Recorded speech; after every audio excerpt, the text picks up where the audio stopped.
On today's episode of First Down by CoachTools, we have Coach Mike Ricci, retired head coach from Garnett Valley High School outside of Philadelphia. So, Coach Ricci, could you start off by first explaining a little bit about how you define culture? Sure. Thanks for having me on this morning, Justin, first of all. So culture to me is the environment that's created that allows everybody to move in the same direction in a good culture, right? You have a group of people who have the same, they're all rowing the boat in the same direction, I guess is an analogy I saw one time that kind of sums it up for me. And it's an intentional process. One of the things that I think is really important when you talk about culture, it's not something that just happens. It's something that you as a leader have to intentionally produce, create, develop, continue to improve, look to improve, get feedback and input from everybody to make this environment one. To me, at Garnett Valley, what we wanted to do is we wanted to create a culture and an atmosphere within our program that was going to be stronger than the surrounding cultures around it. You know, we have a bunch of high school boys who are great kids, and we want them to take pride in who they are and what they do. And so we felt like we needed to create something that was going to be powerful, something that people wanted to be part of, and something to be proud, something that people would be proud to represent and live. Got it. And when you were first starting off in the earlier half of your career, you were already pretty successful. So how did that change in mindset ultimately impact your day-to-day and the way that the team interacted with each other? Well, it never really changed. You said earlier that in 2006, our culture changed. It didn't really change. It really just became more visually apparent, I guess is the word that I would like to use. When I started coaching at Garnett Valley, I was 23 years old. I got the job in 1986, and I had an assistant on my staff. His name was Tony Kaya. Tony Kaya was a legend. He's 62 years old. He had coached at Cheyney University, Swarthmore College. He was the head football coach at Mount Pleasant High School and Chester High School. But he was a true educator. He was a little guy who was a phenomenal All-American player at Widener when it used to be called PMC. And at the end of practice, the thing that Coach Kaya left an indelible impression on our football program with was every day at the end of practice, when he would talk to the team, all he would do was say, "Oneness, men, oneness."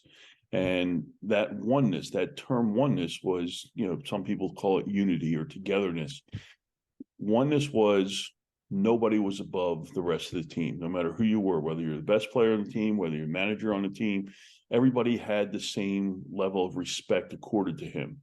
And we built our whole program around the concept of oneness, team first. And that was always the case. What happened in 2006, if you look at our record, everybody always thinks we're good because we won on the field, but we won on the field because of what we did off the field. So in 2006, going into that season, I think our overall record was 97, 91-1 or something like that. Since that time, we're 177-32, right? And it's a remarkable change. And it coincided with the growth of the district. We started to get some more players into the program. But what really happened in 2006 is we had everything in place in order for success to follow. We had upgraded the facilities. We had connected with the local youth club. We had built a weight room and had a really solid weight program that we started. But we also had clearly articulated what our philosophy was going to be. I took all the coaches down to Ocean City, New Jersey for a retreat. And the purpose of the retreat was to take a look at our program. Here's where we are. What can we do to make it better? Are we doing the right thing for the kids in the program? Are we involving the parents in the program? Well, what can we do so that our program can become better? And that first night that we went down there in the winter before the 2006 season, I gave each of the coaches, and at the time I had about maybe 15 guys on our staff, I gave each of them a homework assignment. I said, on the way down here, I'd like you to come up with a list of words, of qualities that you think all Garnet Valley football players should strive to attain. So we got down there, we had 15 guys, we had close to 200 words that we put down on butcher block paper hanging up in the kitchen. And I said, we're not leaving this kitchen until we come up with 3 words. So we sat there for 4 or 5 hours and we debated, argued, discussed, showed, put up, put down, until we came up with 3 words. And the 3 words we finally came up with were selflessness, hard work, and character. And our belief was, first of all, those are words that have nothing to do with football. Those are choices that people make, right? In order for us to build a team and to get the team to become the best team it was capable of becoming, we had to do it on things that we could control. And you can control whether or not you're selfless. You can control whether or not you work hard. You can control whether or not you make character decisions. So those 3 words, selflessness, hard work, and character, became words that we used every day in our football program. We talked about them before practice. We talked about them after practice. We identified people who were exhibiting those traits. We brought in alumni who had exhibited those traits. Anything that we could do to use the word selflessness, hard work, and character in a sincere manner, we did. And it was obvious that that was the goal that we wanted people to try to become. It was important as coaches that we exhibit those same qualities, right? You can't just say that this is who we're going to be. Now we had to model that behavior. And one of the stories that I always tell that I think kind of capsulizes this whole thing, my son, Jonathan, he'll be 23 next month, in 2006, was 6 years old. And he came to practice every day. He came to football camp. He was as much a part of Garnet Valley football as any outsider, from the team could be. He was our ball boy. He was there for everything. And, big eyes, big ears. He just kind of took everything in as we went through the season. Well, the next year we played in a state championship game against Thomas Jefferson in 2007. And following the 2007 season, we went on vacation up in Maine. My father-in-law had been born and raised in Italy. He lived in a coastal town in Italy. He now lives in central United States in Michigan. He wanted to go to a vacation spot that reminded him of his town, Taranto, in Italy. So he picked this beach in Maine. So we drove up from Pennsylvania. They drove out from Michigan. And my father-in-law got us this beautiful hotel right on the beach. And he said to Jonathan and me, he said, hey, why don't you guys take the suitcases into the hotel for us? So Jonathan and I grab the suitcases and we get on the elevator, and this man steps on the elevator and he sees my hat. It says Garnet Valley football staff. And he said, you coach at Garnet Valley? No, we're in Maine, right? And Jonathan, of course, he looks up and he says, my dad's the head coach. And the guy smiles and he goes, I was at your state championship game against Thomas Jefferson. He said, I live in Central PA. I'm a high school football fanatic. I've been to every state championship game.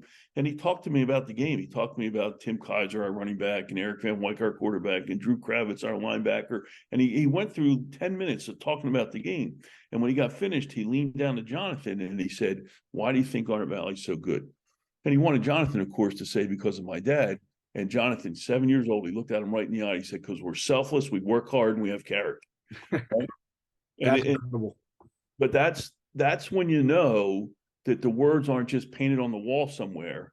Like it becomes part of the everyday vernacular. And so we wanted to make sure that the philosophy that we had was something that we used to help motivate and to help shape and to help advance our football program. And so many times you just see it written somewhere and people don't even know what they are, but that's not the case. And we don't want that to happen with us. Right. So how would you say that, like, you've impacted the lives of all of those players over the course of your whole entire career, especially with those 3 pillars and going towards life beyond football? So one of the things that we always say at Garnet Valley is football is the least important thing that we do. And we decided early on that if we were going to be the best team we're capable of becoming, which to me is what coaching is, right? To me, coaching is being able to take what you have and make the best of it. We don't have the luxury of being able to get people to come and fill our needs as we have them. The kids that come through the system, those are the kids that we get. So we're big on control you can control. Let's take what we have and let's make the best of it. So one of the things that we really try to do was to develop senior leadership, right? In order for our team to function at its highest level, we had to have those expectations coming from the seniors on our football team, that those are the ones who are going to lead the team. In fact, as we went on, I would tell the seniors every year, the system that we have clearly works, right? The only thing that changes year in, year out are the people who are in it. So this is your team. What are you going to do with it? And we wanted to know that the onus of responsibility for making the commitment to do the things that are necessary to be successful was going to fall on them. We never chase kids to come to the weight room. We provide the opportunity for them to come to the weight room, right? So in developing senior leaders, and again, it didn't matter if you were a starter, it didn't matter if you were a scout team guy, it didn't matter if you were a first-year player. As a senior on our team, the expectation was that you were going to be a leader. So we did all kinds of different activities to develop that senior leadership. And I found a lot of times people say we want our seniors to be leaders, but then they never teach them how to be leaders, right? Right. So we would do these different activities, and I could go into great length. I'll pick one of them. We would go to Dewey Beach, right? There was a kid who played on my team, and his dad used to own a hotel at Dewey Beach. And he said, look, during June or July, if you want to go down there on a Monday or Tuesday, I can probably get you 20, 25 rooms for real cheap. And so we decided, hey, that's a great time. We'll take the seniors. Now, we regularly would have 40 seniors on our team. The most we ever had was 47. Wow. And, typically we had between 35 and 40 seniors. So what we did was we called it the Senior Beach Trip. And what we would do is I would get however many coaches. When I retired, we had 20 coaches on our staff. And so the year before, let's say we had 40 seniors, 20 coaches. So I would divide up as best I could, 3 kids in a car on the way down with 1 coach. And, obviously we had leftover coaches and they would ride down together. But what we would do is I would assign kids to a car who didn't normally hang out with one another, right?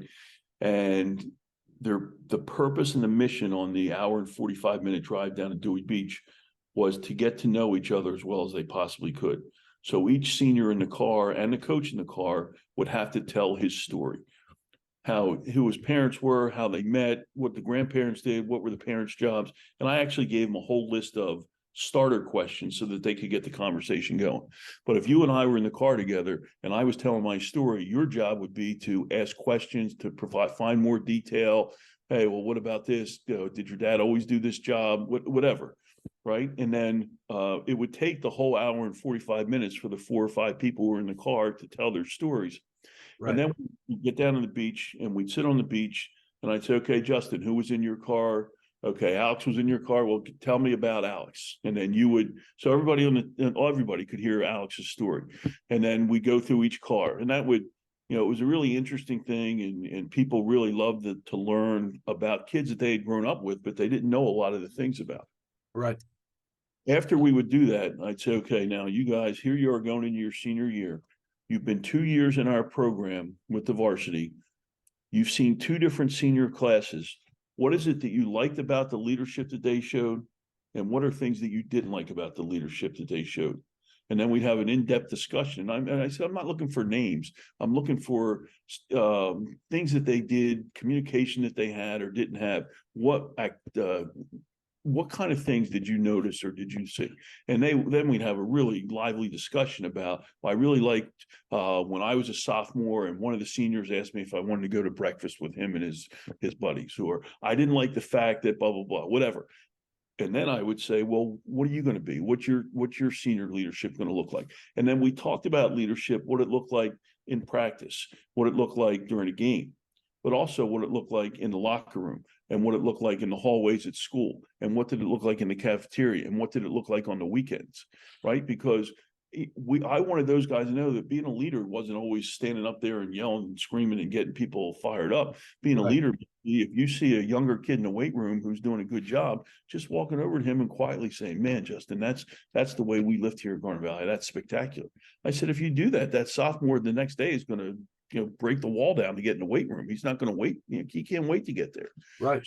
So we really worked hard to talk about that and define our leadership style and what was going to be important for them to show as leaders. And inevitably, what happened was they all wanted to find ways to make sure that the underclassmen felt like a valued, included part of the program, right? Back to culture. Right. We had an established, later we developed the pyramid of principles and standards and expectations that we had. So back to the question is, how did you, and that beach trip, we did a whole bunch of other stuff, but that was, that leadership was a critical part of it. And I think by doing that and by empowering the people in the program to recognize that they had the ability to take on that leadership position and to have real impact as to what was happening in our program, it helped them develop skills that they are able to utilize later. A lot of times I'll get guys that come back and say, Coach, I was in my job interview when I talked about selfless, hardworking character, if it is to be up to me or do what you're supposed to do or refuse to be the victim, all the principles and standards that we talked about in Garnett Valley football. So I feel really good about the fact that we had a coaching staff that believed in that bought into that lived that and modeled that, and a group of players that came through that did the same thing. It was really important to them that they uphold the standards. We always say you stand on the shoulders of giants. Your job is to continue the tradition of excellence that was established before you. And by doing that, hopefully they're taking those skills out into the world and utilizing them with everything that they do. Right.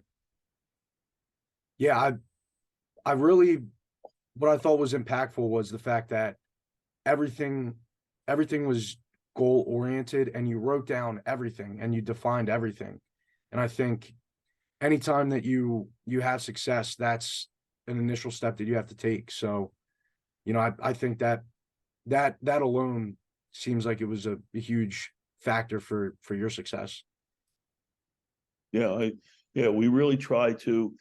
One of the exercises I would always give my coaches to do is before we would go. So the beach trip to Ocean City became an annual trip.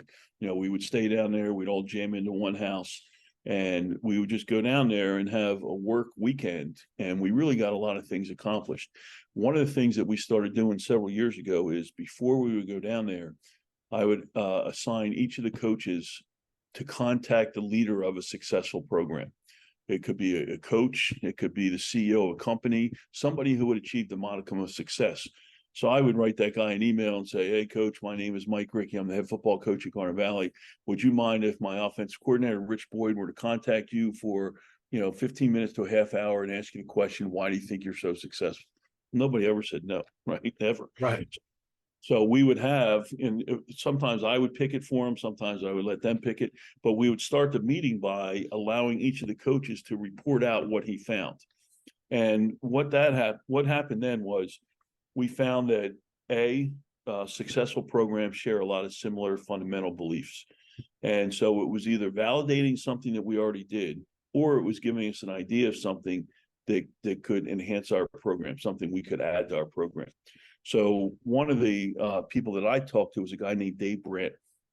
And Dave Brandt, the reason I called him is because he had been the head soccer coach at Messiah University. And one of my former students, Hayden Woodworth, played for him at Messiah.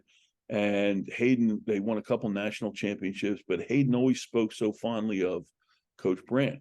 So at the time when we started to do this, Coach Brandt was the head coach at the Naval Academy for the men's soccer program. Okay. So I sent him an email, got to get contact information from Hayden, told him I was Hayden's former teacher, and he called me immediately.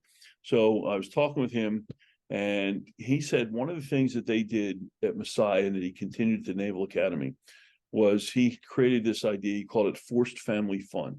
And forced family fun was putting his guys in position where they would go to an away game and he would get 10 checkerboards and you and I would play against each other. And then if you won, you would go that way. And if I won, I would go that way. So the winners would play the losers, but everybody was interacting with one another, right? So he's putting them in position where they had to interact with one another, which I thought was a great way to do that. Now, for a football team, we had 120 kids in our team. That wasn't necessarily going to fly. Another thing, though, but the concept of forced family fun, I really liked. Another thing that he talked about was he had created what he called a visual articulation of the Navy men's soccer program. And the visual articulation of the Navy men's soccer program was a collection of ideas and beliefs and philosophies and standards that they wanted the players to follow. So one of the tasks that I gave the coaches one year was that we were going to create our own visual articulation of the Garnett Valley football program. And I told them we were going to take the words that we use all the time, and we were going to take those words and we were going to put them into a visually appealing or visually attractive format so that we could see them, we could, again, utilize them. They're everywhere. And I think I had showed you that pyramid of principles that we have, right? So we created that pyramid of principles that further took, selflessness, hard work, and character, the overarching ideals that surround the pyramid, right? That's what we build everything on. But the words that we use in that pyramid are really the standards and expectations of the Garnett Valley football program. So by having those words and by utilizing, again, them everywhere, it's in our weight room, it's on our t-shirts, it's in our locker room, it's on our website, everywhere that Garnett Valley football had some kind of presence, that pyramid exists. And we utilize the words in the pyramid to, again, back to the impact, I wanted the leaders on our team to have words that they could use, tools that they could use when they were talking with other players in our program. I wanted the coaches to consistently use the same language. I wanted the parents and the coaches to use the same language. So because our goal is the same, right? We want to help the students in our program succeed. So now if a kid is playing football at Garnett Valley and his parents are using the words, hey, do what you're supposed to do, refuse to be the victim. If it is to be, it's up to me, choose to be positive. And the coaches are using those same words and the players are using those same words. Pretty soon, even thick-skulled high school kids, it starts to get through.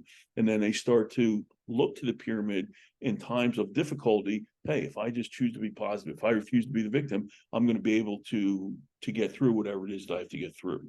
Right. Yeah, and it really seems like, to your point, even the thick-skulled like high school kids started to like live it out, especially because at that age, I feel like kids are so impressionable. If your senior leadership are exhibiting those values, it's a lot easier for those younger kids to start to live it out, I think. Right. And ultimately, the goal of any coach is to have a player-led team. Right. And that's one of the things, the last several years at Garnett Valley, we have had purely player-led teams. Like they know exactly what the standards are. They know what the expectations are. They demand it of themselves. And by demanding of themselves, it's easier for the underclassmen to follow. Right. Great. And anything else, Coach, that you think would be helpful for other coaches just watching in general to have or know? Well, I think one of the important things that whenever I go speak to coaches, I actually have one set up this weekend, next week, and because, what I can offer them is 38 years of experience, right? And I want to help them. The first thing I always tell them is, in order to be an effective leader, and that's what you are as the coach of a program, my number one rule is it can never be about you, right? Ego is a great destroyer of leadership. In order to be an effective leader, my belief is you have to serve others and you have to look at what can you do to help the people who are around me be better.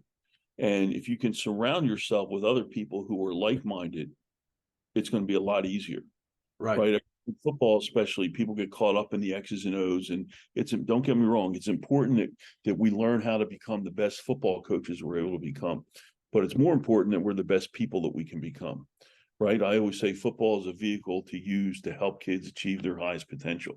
Kids like to play football, but most kids aren't going to continue to play football after high school. Maybe you get a small percentage of kids who do, but most aren't. So what is it that we're trying to provide for these kids as a high school football coach? Well, it has to be, to me, again, this is what worked for me. It has to be an education-based philosophy. We're going to use football as the vehicle to help kids become better decision makers, right? To be more accountable, to learn how to interact with one another, those kinds of things. And so when I talk to coaches, I talk to them about, to me, what a leader is, how important it is to communicate and why and how to communicate. the importance of treating everybody who's in your program as a valued member of your team and finding a role for everybody in that program.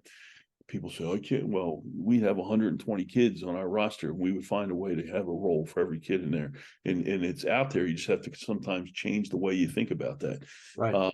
So leadership, communication, valuing the members of your team, those kinds of things I think are really important. And another thing that's really important is to not be afraid to ask for help. Don't try and figure it all out on your own. Go talk to veteran coaches. When I first started, I had a chance to work with a guy named Tom Coder, who was the freshman football coach at the University of Delaware. That's back when they had freshman teams. I went down to the University of Delaware every Saturday morning for about 12 straight weeks. And from 8 o'clock in the morning till noon, Tom Coder went over the entire Delaware wing tee with me so that I could understand it well enough to coach it. It was invaluable opportunity for me. I spent some time talking to Kevin Clancy from Strathaven and Steve Lennox from Interboro about what they did and why they were always so successful. You don't have to reinvent the wheel. There's guys that are out there that have been doing it for a long time and found ways for things to work. So that would be my other piece of advice: is go talk to those guys, find out what they did. And you can't do everything exactly the same way somebody else does it, but you take from them what you can incorporate into what you're doing, and that makes things a lot easier and better. Sure. Well, Coach, it was an honor to talk with you today. Thank you very much. And thank you, everybody, for listening. Just thanks for having me on. I enjoyed it. Anything I can do to help, let me know. Thank you. Yep.